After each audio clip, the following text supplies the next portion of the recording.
Hello everyone, আসসালামু আলাইকুম। আমি আজকে রান্না করব এখন রান্না করব হচ্ছে ইলিশ মাছের মাথা লেজ আর অল্প কিছু মাছ দিয়ে মুগ মসুরির ডাল দিয়ে ঘন্ট করব। এটা খুবই সুস্বাদু।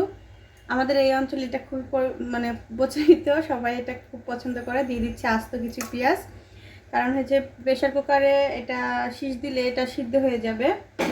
এর সাথে দিয়ে দেব মশলা দিয়ে আমি আগের ডালটাকে সিদ্ধ করে নিব। দিয়ে দিচ্ছি একটুখানি ধনিয়া গুঁড়ি, আধা চা চামচ হলুদ গুঁড়ি, আর আগেই দিয়ে দিয়েছি লবণ। আর হচ্ছে দিয়ে দেব একটু রসুনের পেস্ট দিয়ে দেব 1 চা চামচ। দিয়ে দিচ্ছি আধা চা চামচের থেকেও একটু কম আদা বাটা। এখন এটাকে ঢেকে সিদ্ধ করে নেব। সিদ্ধ করার পরে আমি ডালের ফোড়নটা দিব, ওর সাথে ইলিশ মাছগুলো কষিয়ে দিয়ে দিব। এটা আপনারা অবশ্যই এইভাবেই রান্না করে খাবেন, এটা খেতে খুবই সুস্বাদু হয়।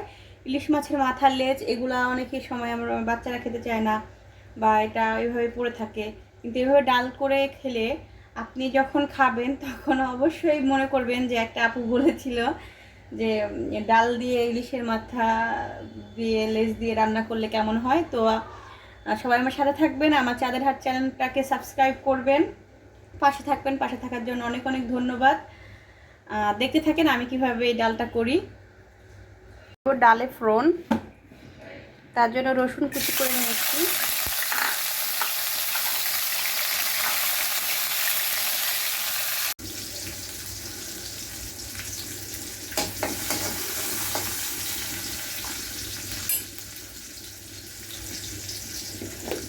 এর সাথে দিয়ে দেবো কালো জিরা,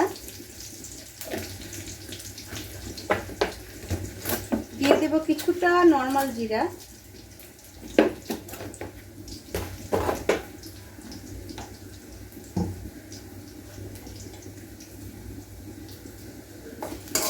আমার রসুনটা কিছুটা ভাজা হয়ে গেছে। এখন দিয়ে দেবো আগে থেকে মেখে রেখেছি লবণ হলুদ দিয়ে। এখন কিছুটা মাছও আছে, লেজও আছে।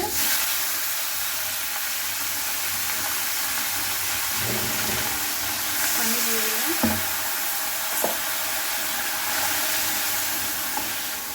একটু কষিয়ে ডালটা দিয়ে দিব।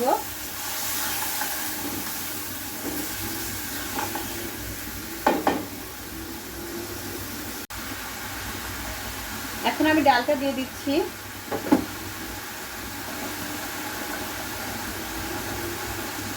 মাছটা তেমন নাড়াচাড়া করবো না, তা বললে ভেঙে যাবে।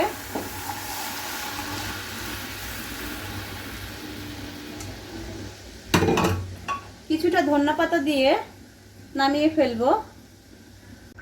কিছুটা ধনিয়া দিয়ে দিলাম। সিদ্ধ হয়ে গেলে নামিয়ে ফেলবো।